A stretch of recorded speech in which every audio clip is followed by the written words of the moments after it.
Nathan, I have a question for you. Yeah. What would Michael McDonald sound like if he was a ghost? He came from somewhere. That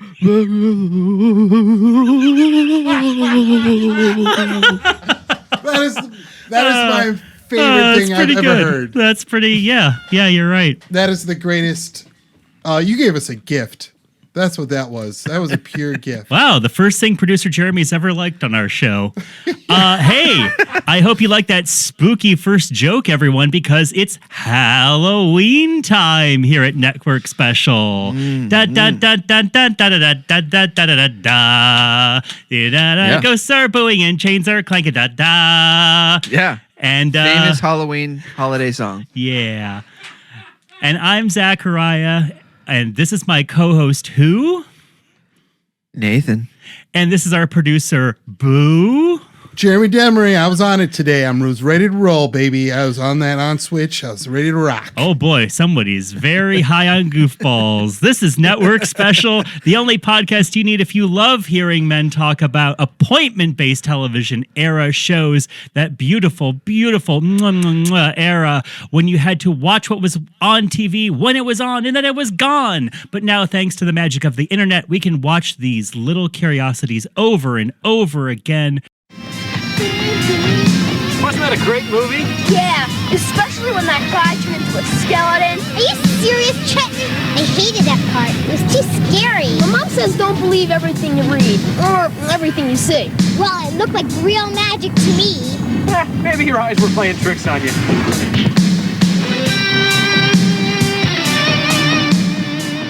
And as I teased before, we're getting into the Halloween season with a little something from Nickelodeon in 1988. It is Marc Summers' Mystery Magical Special, also sometimes known as Marc Summers' Mystery Magical Tour. And I bet that was used once and then redacted for legal purposes. And also, when you put it on your Plex, it's just known as Magical Mystery Special. Oh. They drop off Marc Summers. Oh, okay. I don't know why they didn't give him his due. Maybe for our international viewers who aren't as familiar with Mr. Summers' resume. They don't do, well, I guess at that time, they wouldn't have had Double Dare. No, it was illegal. In Europe. Yeah. Not until that Berlin Wall came down. Nope, too much slime. Wait, did this come out after the Berlin Wall or before? That's how I judge time. Oh, good point. Let's see. When did the Berlin Wall fall? Now that came down November 1989. This was released 1 year and a month beforehand. So this was probably the first thing in the chain of events that got the Berlin Wall to come down. So I probably didn't watch it because in solidarity with the other side of Berlin, I did not watch any American TV until the wall came down. Wow. Yeah. Yeah. I think that didn't Reagan watch this special and he found out that some people couldn't watch it? Yeah, that's why he begged him. That's why he said, well. That was how he started every sentence. With the double well, they called it. Magical Mystery Special, which is easily findable on YouTube if you'd like to take a little sneaky peek at it, is a half-hour-long special aired on Nickelodeon, and this aired for about 10 years every Halloween after it first came out. I know. And yet somehow I had never heard of this or watched it, which is nuts because this is right in my wheelhouse. Did you recommended this? Did you watch it? I watched it for the show, but I did not watch it at the time. Okay. Had you heard of it at the time? Did you see it advertised? No. When was this thing played? There's usually you're saying for 10 years, so like 1999? It played no, not quite. It was produced in 88 and it ran to 96. Still longer than you would think. Yes. And we're going to talk about this special. Like I said, neither of us had watched it beforehand, so we didn't know what we were in for. I would say that this has a suggestion of a plot, but really whenever it says mystery magical special, I want you to really concentrate on the magic part of it.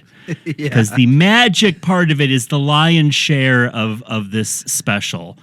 This is just a magic special for Lance Burton. With some bumpers, yes. This features magician Lance Burton and magician/mime Tina Lennert.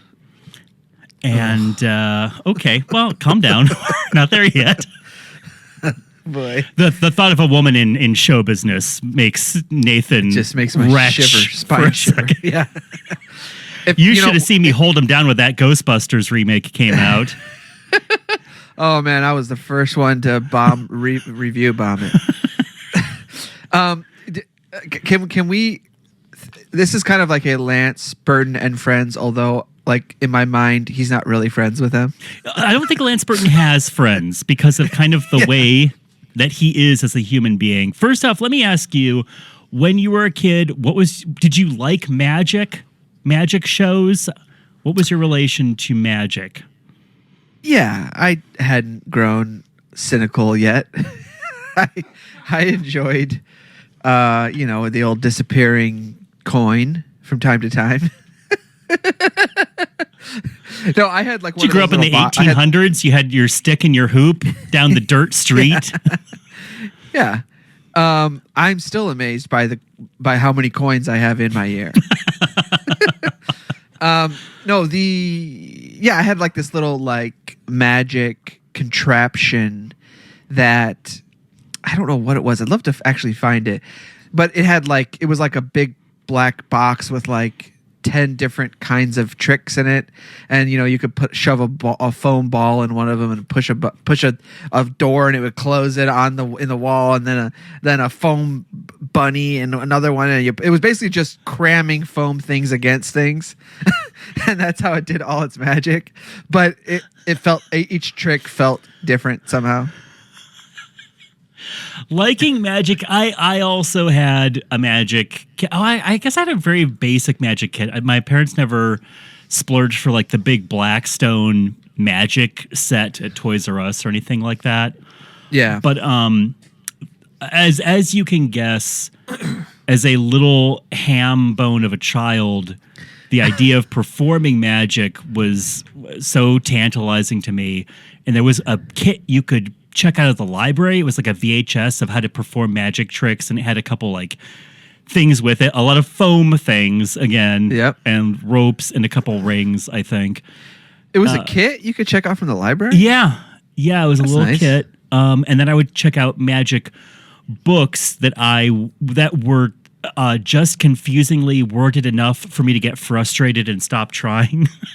Yeah. Like I always had big plans, like when I would go to like Disney World or something and stop into the magic shop, and then I would end up just leaving with like, a buzzer or something. Like, I never like would buy a big trick. It was just like, oh, you bought some like candy cigarettes or something. Like I never ended up getting anything that was worth anything.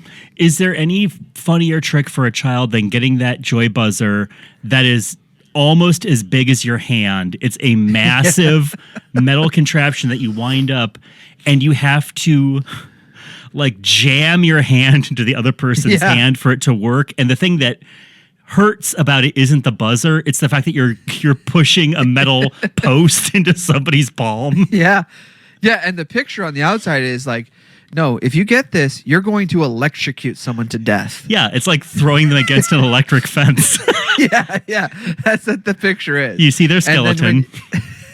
And then when you get it, you realize it's just like a maraca in your hand. Yeah, it's like shh. Well, the other thing that's so fun about those kits is whether you have siblings or other little friends you're trying to perform for, there is no less giving audience than a fellow child. Like, they're just not impressed by you. So if you did your foam trick and you're like, a ball goes in one end and a rabbit will come out the other, and then if you pull a foam shape out of a rabbit, they're going to go, that's not a rabbit. Well, no, what they're going to do is, let me do it. It's because they know they can do it. They just saw you do it. So they know, this is just a freaking box with a foam. Right. So it's like, oh, I'll do this now. There's Here, no move skill over. involved. You pushed a thing in a thing. Yeah. I got one from Marlowe too. One time it was like 200. We got it from like Costco, and it was like, or like Harris Teeter or something. I don't know what the name of the store was. Oh, I think it was this store down here called like Ollie's Bargain Junk or something. there's these crazy stores down here in Florida, and it was like 10 million tricks in one. And then you get home and you realize it's like one trick. Yeah, it's like done scarves. 10 million ways. Uh-huh. Yeah. And that's why they mean 10 million in one.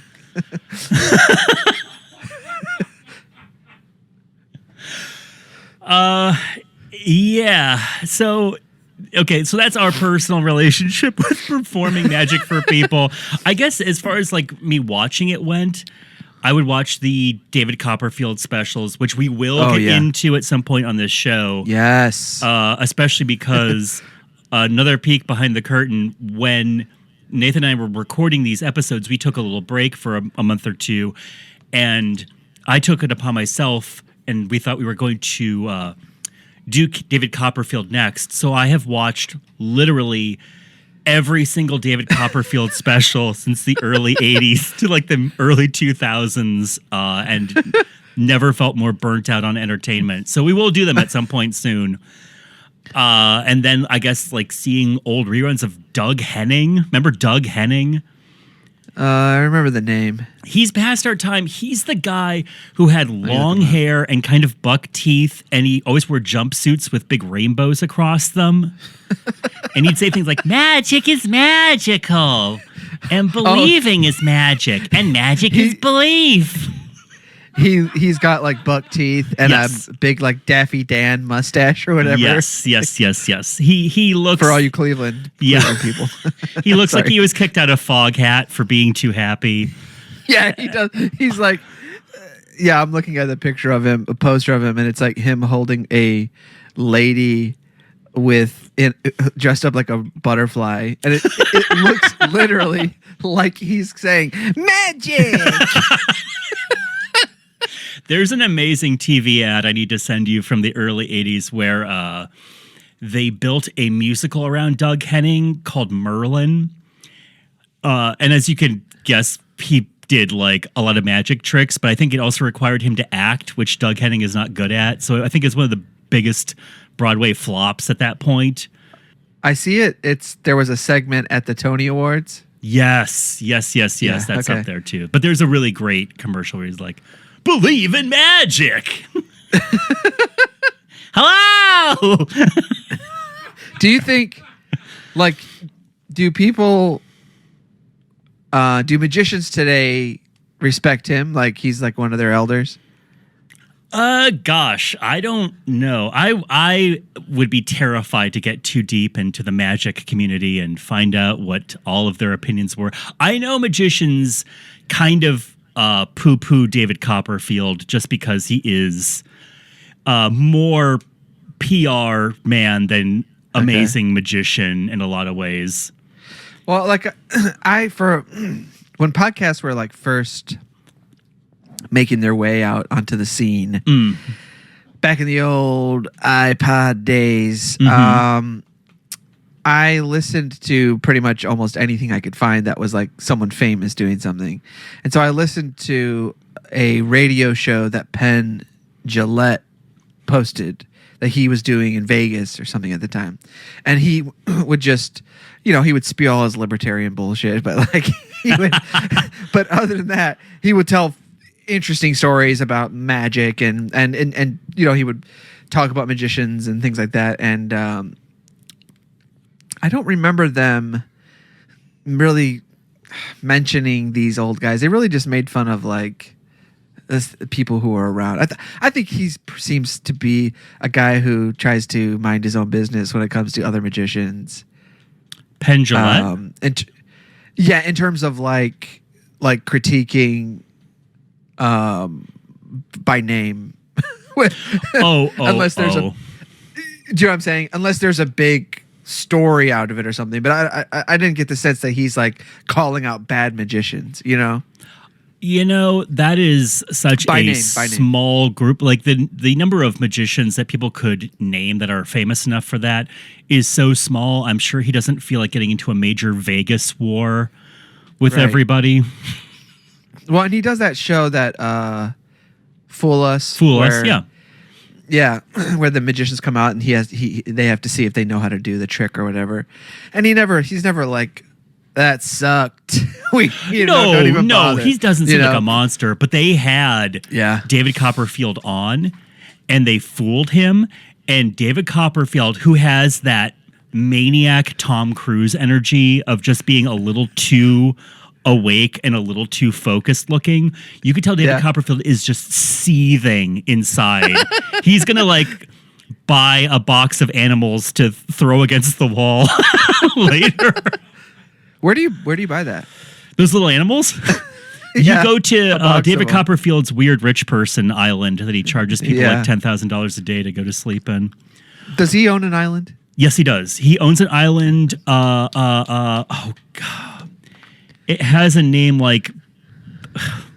Oh, what is it? It has a name that whenever I say it to you is going to sound so fake. But the deal with this island is that it's a full immersive experience, like a magic experience. You go there and you solve a treasure map, and it says like things I don't know what it means. Like the monkeys will draw maps for you and escape. You can rent. You can rent it for $57,000 a night. It is something like that, yes. And then if you want pirate Musha K, yes. And the islands of Copperfield Bay. Yes, and you can also, for an additional like $20,000, hire actors dressed like pirates to be on the island with you, something like that. I mean, look, we'll cover it. We'll cover it. Yeah, I'm into this. Let's get to the more down-to-earth world of the Mystery Magical Special. This is in 1988. Well, can we? Yes. Can we talk about? Sorry. Yeah. Can we talk about Lance Burton? Because I. Yes, that's what I'm getting into. I'm getting into the show. No. I mean. Okay, we can wait. He has, and I'm gonna talk Marc Summers first, because Marc Summers is our host for all this. That's right. He is inviting us into the world of Lance Burton. This is like when Steven Spielberg anoints a new director. That was like whenever Marc Summers introduced Lance Burton to children. So this is 2 years after Double Dare has premiered, and Marc Summers is just like in the zone of beloved children hosts. He's up there with LeVar Burton and Mr. Rogers, I guess. I don't know. There's something about Marc Summers that is so non-threatening to kids. Because in this special, he's walking around. He's like the only adult with multiple children in the room. But it never has that quality that you can get from other adults who do the same thing in shows. Oh, God. No, he's no like Jimmy Savile or something. No, he's a straight shooter. He's this guy is all business. He's all, I got ideas for shows. Let's do this. Yeah, Marc Summers, who when he was younger, I guess dreamed of being a stand-up comedian.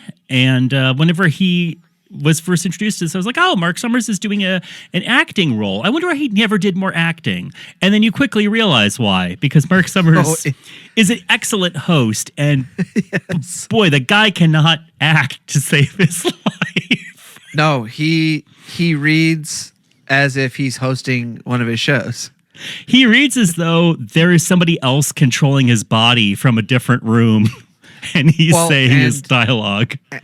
And that does happen in this. That's true. I'm tipping the scales a little bit.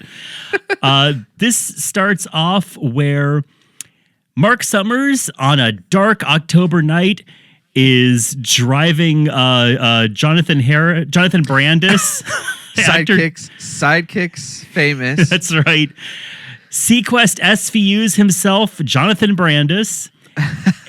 And Sherry Appleby, Appleby, who is in the show It's not Roswell. Sherry Fridays? It's not Sherry Fridays? Sherry TGI Friday Applebee's. Sherry Bennigan's. And Which, by the way, we found one in Florida just recently. oh, congratulations. Yeah. You get that Monte Cristo? Always. Okay. Bennigan's is still open down there. Wait, you know what? Now that I think about it, we were driving. It was on a big road trip all the way to Ohio, so it could have been in any one of the states in between Florida and Ohio. Okay. Well, good to It could know. have been in Ohio. I can't remember.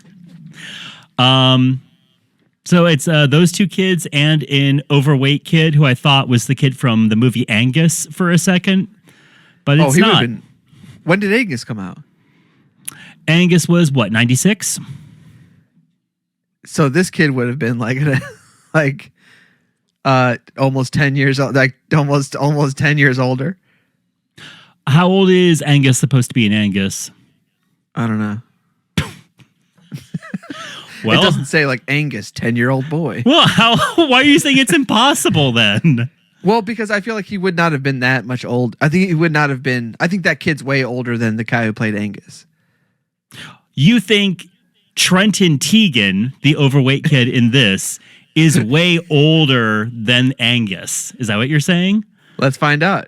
Trenton Tegan. Yeah. This is great radio.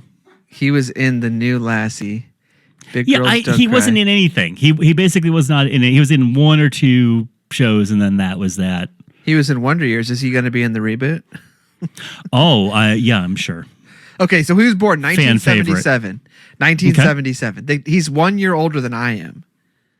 Wow, really? Yes. That's so wild.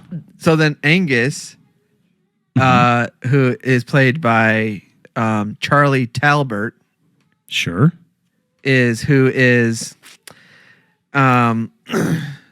you seen Angus? I don't think I've ever even watched Angus. Years and years ago, of course, Angus, one of George C. Scott's final performances. George C. Scott. And he the went- girl he went from out with a bang. Jurassic Park. Yeah, he went out with a bang. Soundtrack by Green Day. Weezer. Love Spit Love. Oh, jeez. This is like every millennials freaking child. Oh, he's only born 1 year later. Oh, looks like I'm not so stupid. I'm glad I waited. All right, so they're driving. It was so they're absolutely driving. worth that. Yeah, it was all worth it. So they're driving down the road. Marc Summers is with these three children. Is either dad? No. Is either uncle? No. It's No. just Mark. I don't know how he knows these three kids, these two boys and one girl. Marc Summers goes, "Hey, wasn't that a great movie?" And Brandis goes, "Yeah, I loved it when that guy turned into a skeleton." And the girl goes, "That was too scary." And Brandis goes, "Well, my mom says you can't believe everything you read or see." And Marc Summers says, "Well, maybe your eyes are playing tricks on you." Huh? And you have just now read the entire script. That's half the dialogue in this show. The rest of So the what script hap- is just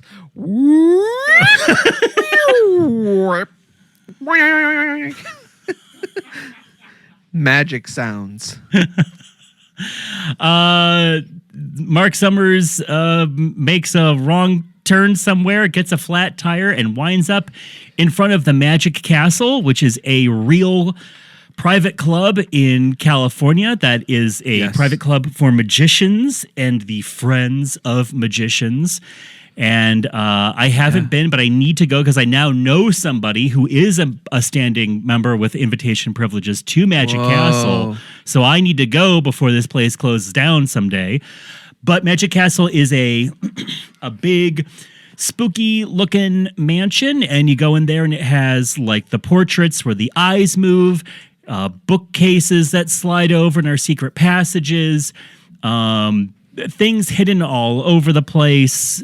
And there's magic shows every weekend. And part of the deal with Magic Castle, and I don't think this is open to the public, but during the dinners, different magicians can try out things in the act, so they're not just performing in public things that might not look great, so they can kind of get feedback from other magicians. And they also do, I think, a yearly seance to try to reach out to Houdini. Yes, bring back Harry Houdini. Who I don't... Who famously... didn't he, like, call the fake psychics out? Like the fake seance people out all the time? Yes, he did not believe in any kind of occultism or spiritualism, and he told his wife a secret word that if she was at a seance and they were trying to call him back, he would tell her, and that way she would know that it was really him. And it never happened. So I don't know how they would kind of validate it now. I'm assuming it's more pageantry than anything else, but maybe she whispered it to somebody else. Bobby Houdini, his grandson. I saw a... I think this was actually on that Penn Jillette radio show. There was a guy who wrote a book about this, and the guy makes the claim that he did. It's not that he didn't believe in it, but he really, really wanted to, and so this was part of his thing, was that he was hoping that he would find someone who knew how to do this stuff. So you're saying it was different than like the great Randy, the magician who would just say, I'll give you $1 million if you can prove that this is true. Yeah. I, at least according to this book, and according to my memory, but yeah, it didn't seem like he was like this big, like the Amazing Randy. It was like he did all this and he thought these guys were all a load of crock, but I think he was also on the search for hopefully that it was real. Of course, Penn Jillette had one of the first podcasts. Doesn't he seem like he'd be like, a microphone's around? Oh, I need to talk into it. Yeah, that's you just nailed his voice 100%.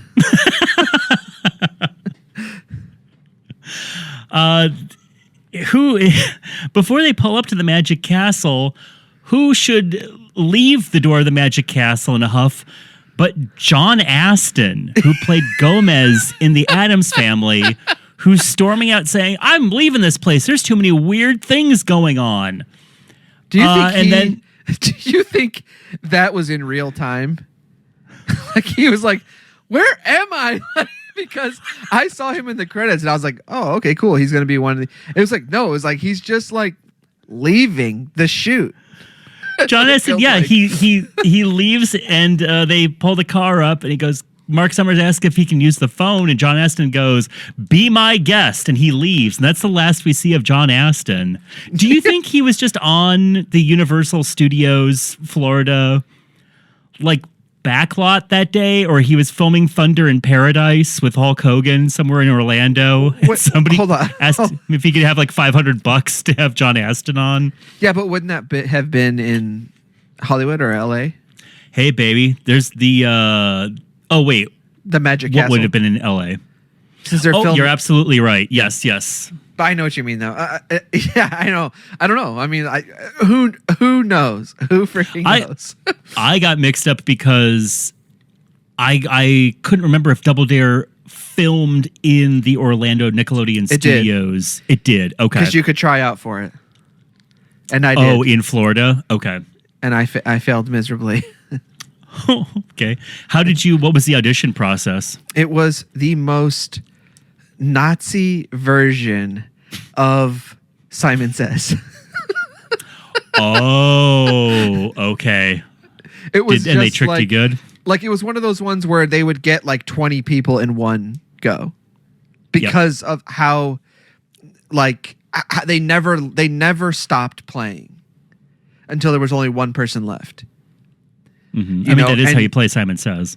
But I'm saying it was like every time it felt like it feels like there'd be like 20 people standing there, and then within hold on. Set the scene for me. Are you on vacation and you're doing this? Yes, you're at the Nickelodeon Studios. You're on the tour for Nickelodeon Studios at Universal Studios. Yeah. And part of the tour is, you can taste the slime, which is made of like mustard and, ketchup or something. I don't know. I think it was vanilla pudding. Well, No, because I don't think they were did- pouring ketchup on your head. No, it was a mixture of things because they said what it was made out of, like at least on this tour, and then at the end of the tour, part of the tour was that you get to try out to be on a game show, and one of them was Double Dare, you know, and it was just like Simon Says, and it was like, you know, it just felt like they must have picked the person within 2 rounds, you know, because there was no chance for you to see how heavy of this game they were going to play. You were already out by then. How many rounds did you make? I had a friend. I got the first thing, and then they said, "Okay, everyone, come up to this line now." And they got me and like 20 people. Gotcha. You know, it was like, and then there was one of my friends. I think he said he made it all the way through, but I don't think he actually got onto a game show. You know, I don't know how many of these people actually get onto the shows. If you're there for filming or whatever, what time it is. And All right, I got it. Double Dare host Marc Summers told Gourmet the slime was made of vanilla pudding, applesauce, oatmeal, and green food coloring. okay. I mean, I still don't want to eat it. I don't either. And poor Marc Summers famously has obsessive compulsive disorder, wanted everything to be very clean, a bit of a germaphobe, and he had to be hosting this game show where children were rolling in fake vomit and filth. Yeah. As if interacting and shaking the hands of children isn't filthy enough, he was also plunging his hand into fake noses full of squid entrails to find a flag. And did he come up with that show? Double Dare? Yeah. No, he did not. Okay, so what's the first show he comes up with? Oh, like, because he has an empire now. Yeah, so he is the executive producer of Dinner Impossible and Restaurant Impossible on Food Network, which probably means that he was the creator of the show. Yeah. Like, he's got all of the Unwrapped, of course. Yeah. That's all I see from here. He may have come up with What Would You Do? He hosted that as well. Oh, how did that game? How was that game? How did it go? Wasn't What Would You Do kind of like a asking the audience to vote on which way they would go on something, like presenting situations and asking the audience. What would you do? What? I remember the song. Yeah, you tell me. Yeah, I sure did. I didn't watch it. I remember not liking it. That's all I remember about What Would You Do. Let's get inside that castle. John Astin walks off, never to be seen again. And Mark goes inside looking for a telephone. There is, what happens? There's the old spooky castle routines where a painting's eyes move to look at them. Mm-hmm. Fire leaps up from the fireplace. A bookcase slides aside to reveal a secret panel. And Marc Summers is just acting into the ceiling, looking for this phone, making the guy on Blue's Clues look subtle. Marc Summers, you can kind of tell there was an OCD thing because he has the cleanest khakis and sweater I've ever seen on a human being. They look like they were straight from the garments district. Wait. Is that what OCD is? That you're just like clean and stuff? Because I could really go for some OCD right now. Part of his OCD was obsessively cleaning and also fear of germs. Okay. Yeah. Which is, I guess, you can see when in Double Dare, like whenever he shakes a kid's hand or something, you can always see him going kind of like wiping off or Purelling or something like that. Oh, really? Yes, which now is very precedent. He was ahead of the times, basically. Yeah. Oh, yeah. So, okay, this show just floats. So it's hard for me to put all the pieces together in the order that they happened. Mm-hmm. So the first thing they do after, you see all the eyes and stuff, and the phone rings, and the phone's not on the hook or whatever, like the wire's broken. So how do they get into the room where he gets into the telephone booth?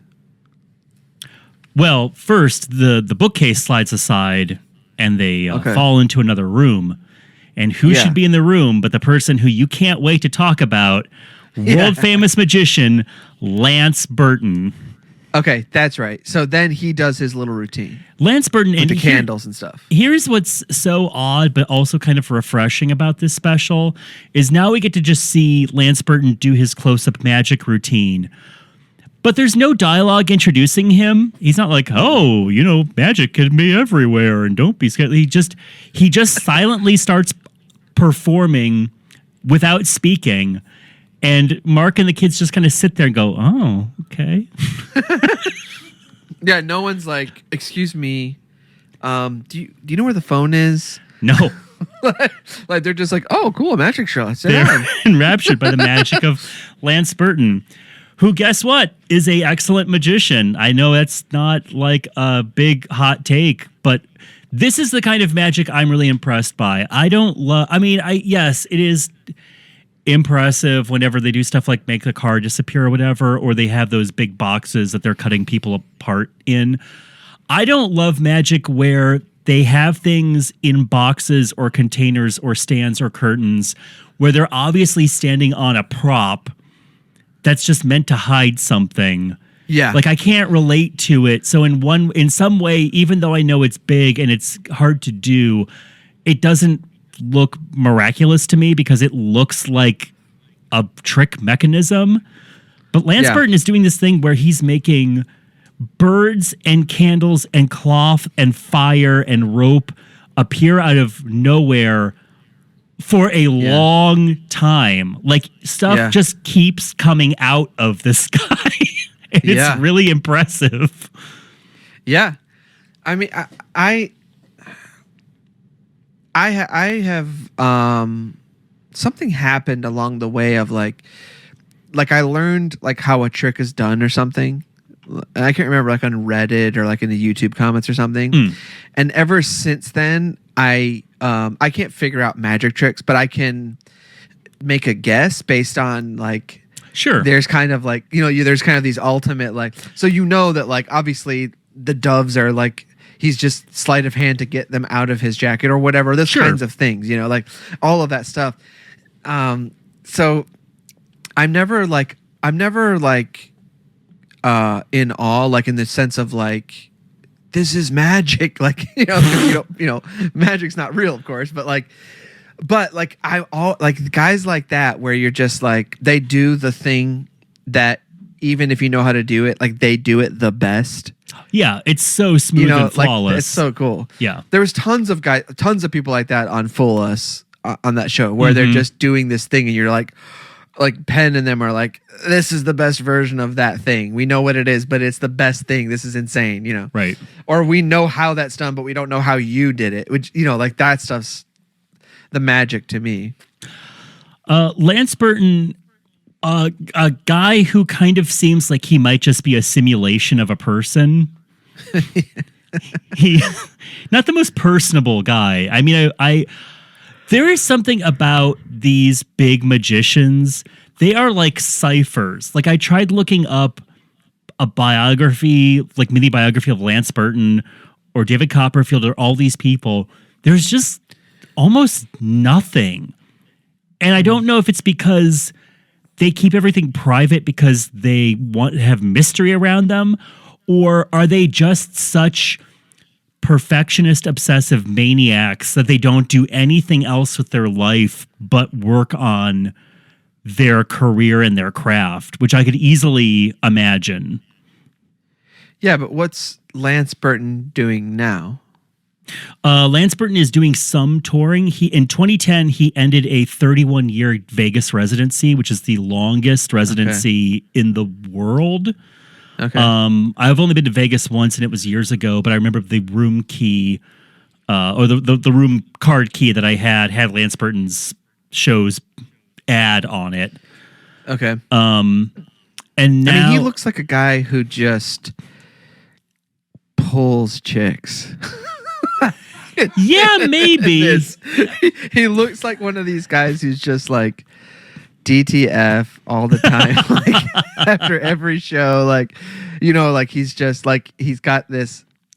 I mean, like, what's his track record like? And like, is that part of the reason why you don't hear anything about him? Because he's just like, this is all under wraps. I don't know. I mean, David Copperfield has allegations against him, I know. And I think the only relationship I'm seeing for Lance Burton is he had a brief marriage to fellow magician Melinda Sachs in August 1993, but they divorced shortly after. Poof. Oof.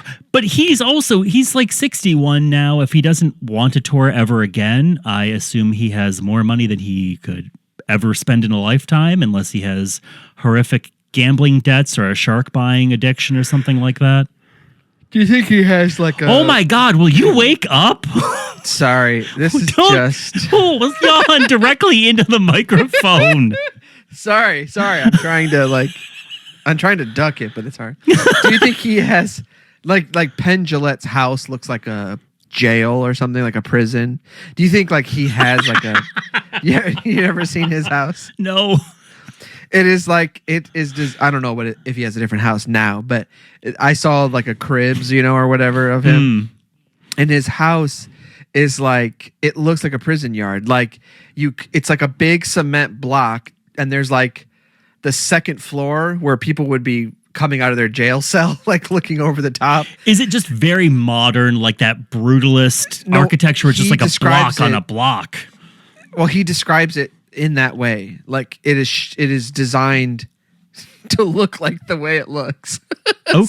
It's not just like, oh, this is a modern and oh, it happens all too. No, he like, you know, these people, like they do things as a bit, right? And it's their house, you know. Like he has a pool and it's a stripe. And it's just a lap. It's like literally like just you do a lap in it. You know, like he made a bit out of that.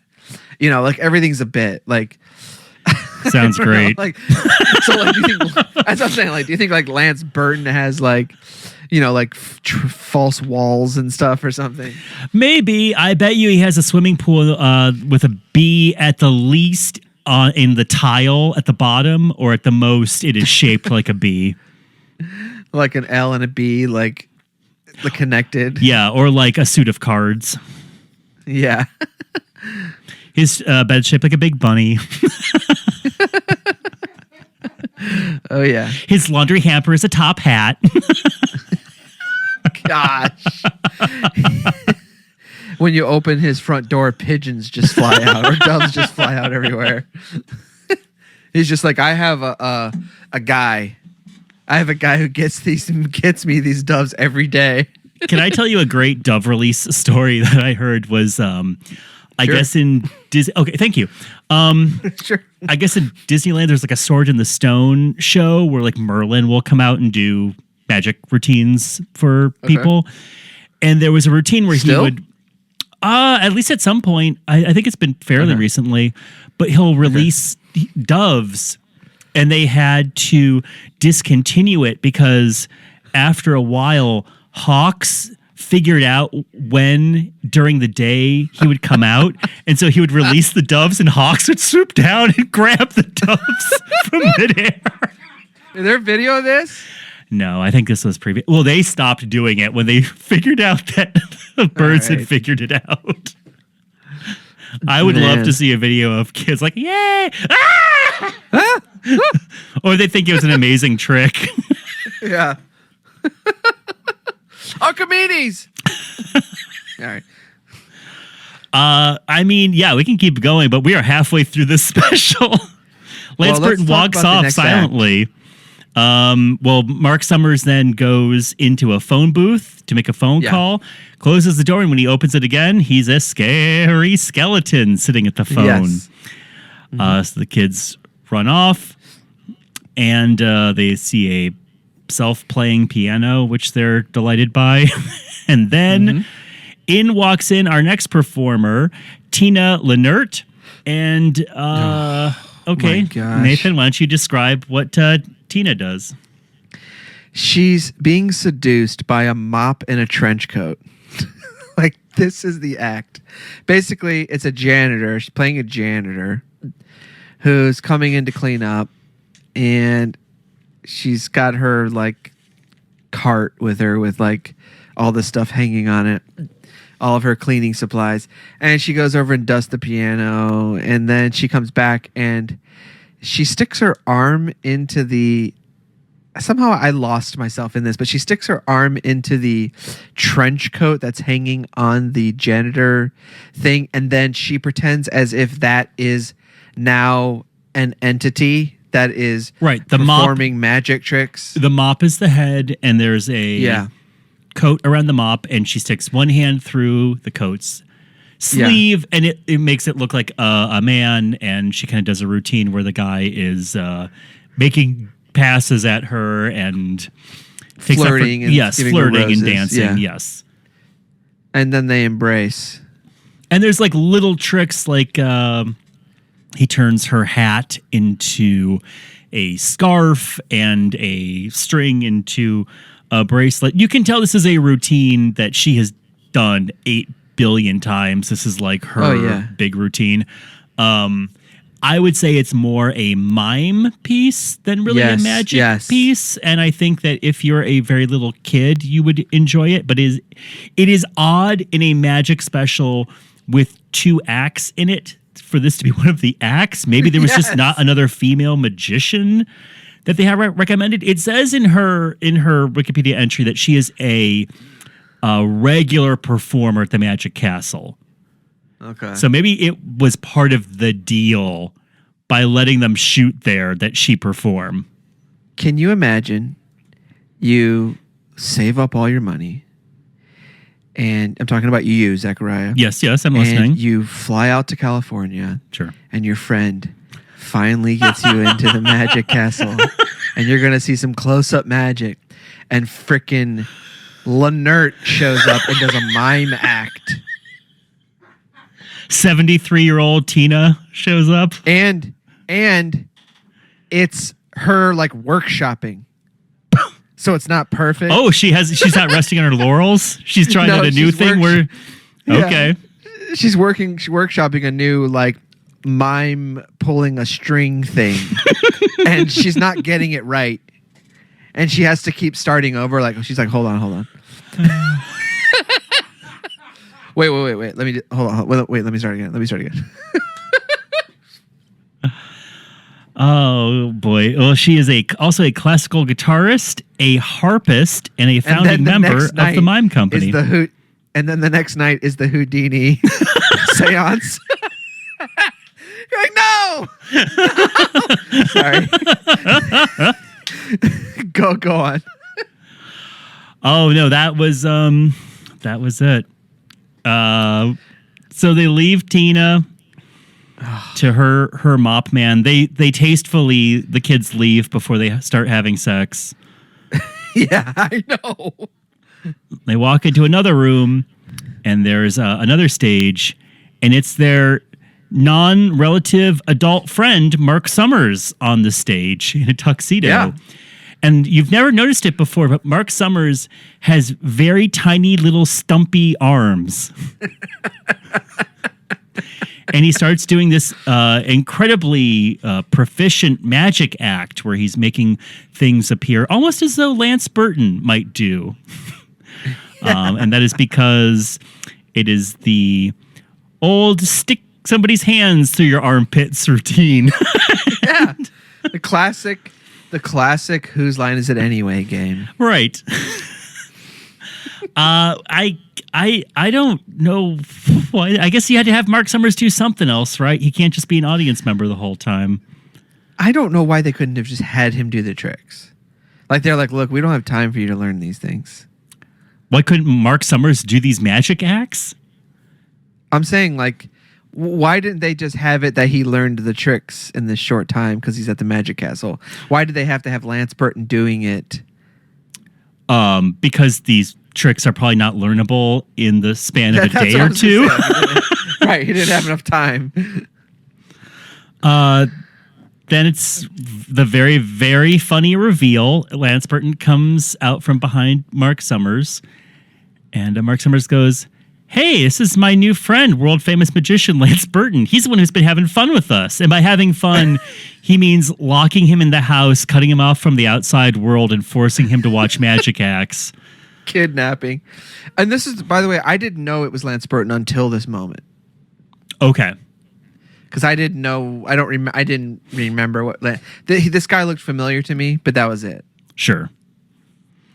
I thought he was a character actor or something. Lance comes out and Angus says to him, "Oh, I know a magic trick. If only I had a deck of cards." And Lance goes, "Well, here you go." And the kid gets a deck of cards, and it turns out he's not good at magic. But before anything else can happen, a mysterious swordsman in a kabuki mask jumps out and starts sword fighting Lance Burton, who then jumps on a table, spears the correct card from Angus, and then Lance Burton makes the swordsman disappear and reappear as Lance Burton. Yeah, Lance Burton is all along was somehow the skeleton guy. And then Marc Summers and all the kids leave and their tires fixed.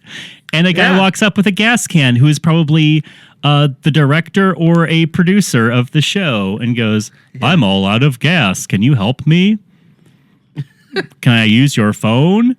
And all the kids go, "Be our guest." And that's it. You don't think that's Mark Darkly? Is that a reference to something? Okay, when we get into the credits, but like the music, which is just a guy at a keyboard, you know. Yes. It says music composed by Mark Darkly and the Flaming Hypnotists. Oh. I looked this up. There is zero trace of Mark Darkly and the Flaming Hypnotist on the internet. Wow. I don't know. The music is odd because, like, when they were doing the Mop Man routine, it was kind of this sentimental guitar piece, which sort of reminded me of some of the background music from Pete and Pete. And then other parts with Lance Burton, it sounded like the background music to Leisure Suit Larry. Is Jonathan Brandis... he committed suicide, right? Yes, he did. Okay. No more questions. Was he okay, so I'm looking at Mark Darkly. Yeah, the only job he's had on IMDb is this show. Mm-hmm. And also the Flaming Hypnotist. Again, only this show. What could have been? Right. Why do we know why Jonathan Brandis committed suicide? Yeah, that would be a fun thing to get into. So he was a child star, and then after, Sequest and Ladybugs and Sidekicks projects dried up, Ladybugs. He had a very hard time getting roles, and then he was in a movie called Heart's War with Bruce Willis that he was hoping would revive his career, but it wound up being a giant flop. And he was alcoholic and addicted to drugs and got so depressed over the fact that he thought his career was over that he wound up killing himself. And it was extremely sudden and sad and interesting because he died at 27. And I heard about it and I was like, oh God, that's terrible. And then all these people around me, especially young women, were really torn up about it because I didn't realize what a seminal teen hunk heartthrob Jonathan Brandis was to so many young women. But I think he was a big, like, Tiger Beat deal to a lot of people. I was thinking that, but I think I'm thinking of the kid from Growing Pains, who came out, or the guy who was a producer on Never Not Funny. No, not him. No, he wasn't gay. But he was on Growing Pains, or he was on Family Ties. Sorry, I'm thinking of Booger from Family Ties. The kid, he was like, no, maybe it wasn't Growing Pains. Maybe it was Family Ties. Was there a little kid on Family Ties? No, it wasn't Family Ties. Yes, there was a little kid on Family Ties. No, Growing Pains. No. You're talking. I know who you're talking about. There was they put an additional little kid in Family Ties and Growing Pains at some point to keep the show going. It was a Cosby Show type of thing where they kept on adding a toddler to the show to keep the kid factor going. I'm thinking of the kid on Who's the Boss. Right? Danny Pintaro. I don't know, Nathan. This show is so targeted. This show, like, you got, I know what it sounds like. I know it sounds like we're just going off the rails here, but no, like, I planned all this. But I wrote all this in my notes. Oh, okay. Well, then it worked out very well. Yeah. Oh, anyways.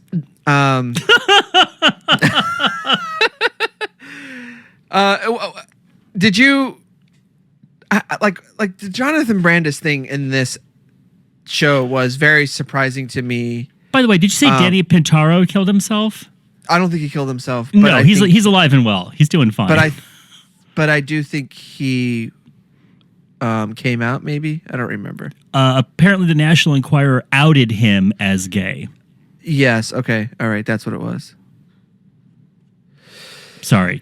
Please. I didn't want to slander the good name of Danny Pintaro if we said the wrong thing. But anyways, Jonathan Brandis being in this was, for me, interesting. Like, at what point in his career, like, what's happening in Jonathan Brandis' career that he's in this? Is this before he's big, or is this right, like, after, like, or, well, it can't be after. Well, sweetie, there's IMDb. You can look it up there. Let me do it. Let me type it in. No. I didn't say anything. Let me do this. Let me do this for you.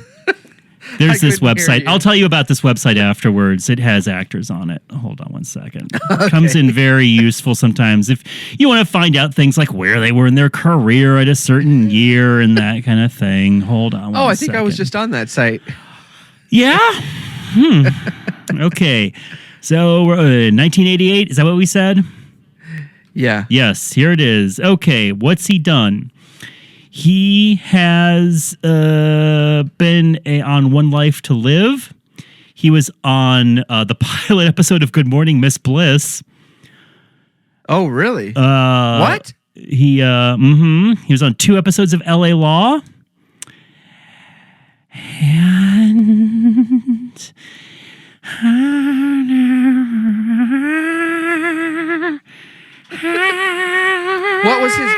what was his biggest thing that he ever did? I'm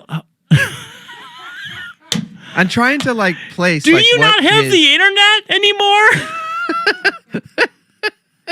Right, there's a movie called The Wrong Guys with Louis Anderson. Hold on. Why is and Richard Lewis. Why does he have that music? Because that was the music from Circus of the Stars.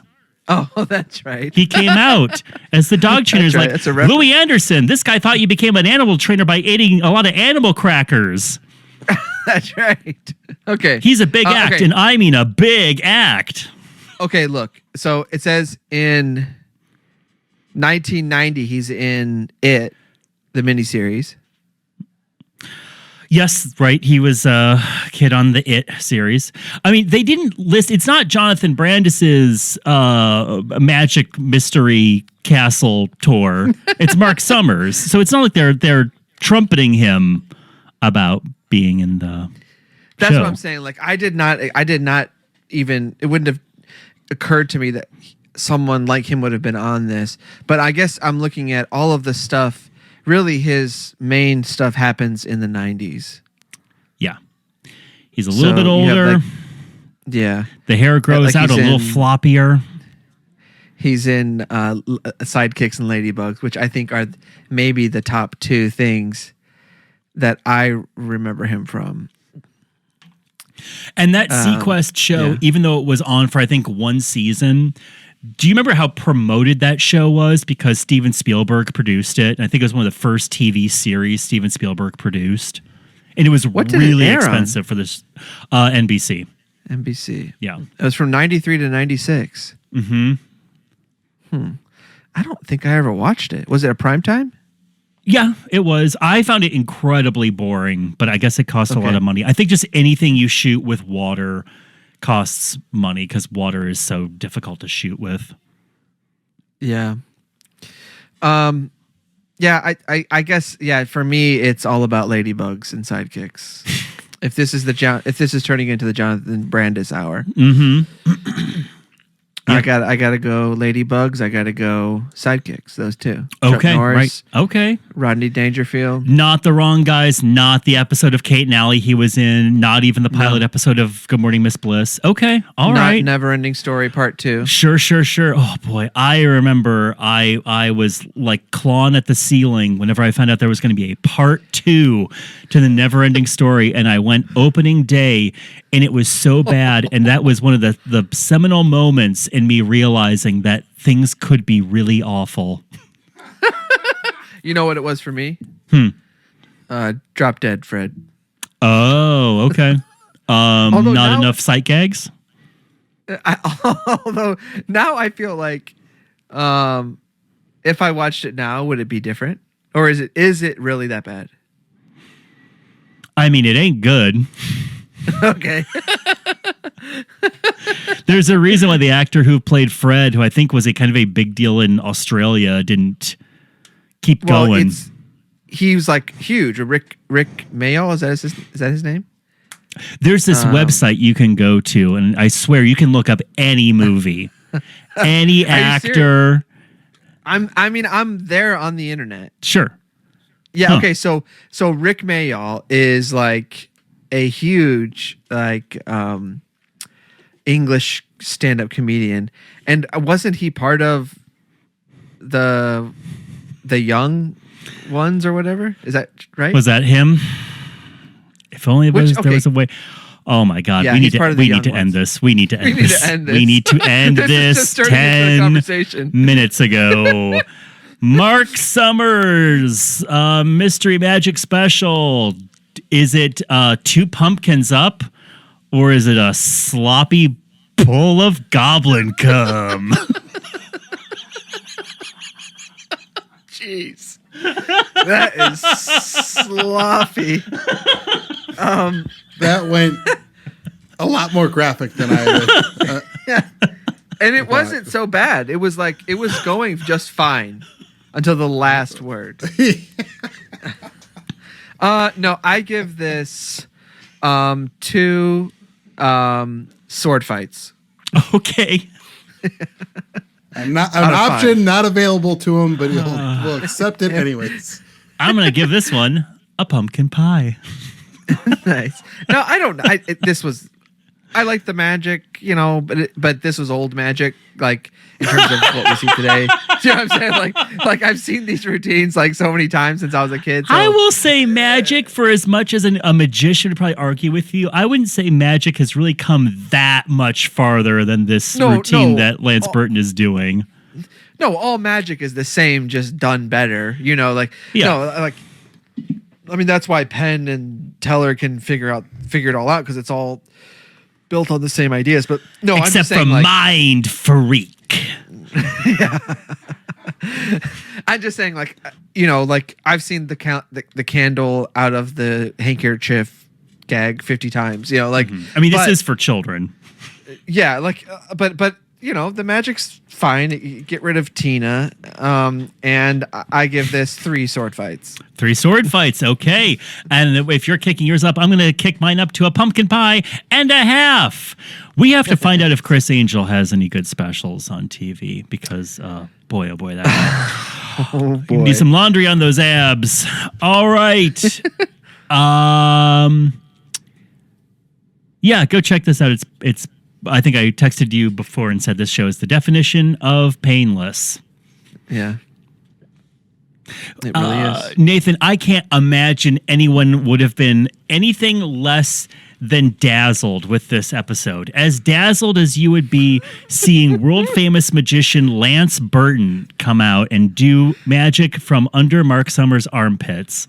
And if people really want to support us and they want to keep hearing us just do episode after episode of this damn show, what should they do? Well, I was going to say the biggest magic trick I'd like to see is our numbers going up on the old subscribe button on the YouTube at Apple Podcasts or Stitcher, or I don't know. We're not on Stitcher. I don't know where we are. No, we sure aren't. Google, on the Comedy Bang Bang Pod Network. I don't know. Check us out. We're going to be on Earwolf. Jeremy, you can bleep. Yeah. You can bleep that name. No, on the. I was so excited for you guys. Yeah. No, please, YouTube, anywhere you listen to these things, Google, Amazon, Spotify, like it, subscribe, give us a good review, and see us skyrocket to the top. Maybe one day we'll all have the legacy of Chris Hardwick. Wait. Hey guys, I just wanted to say one thing. Oh, Stoney! Yeah, man, it's me, Stoney. I just want to pop in and say one thing. That Tina magician, she did that routine mop head. Yeah, I want to see another routine called pot head. Yeah. Right? I get it. Not mop head, but pot head. Okay, yeah, I think I know why. Thanks, Stoney. All right, everyone. Thank you for joining us. We love you. Bye. Bye.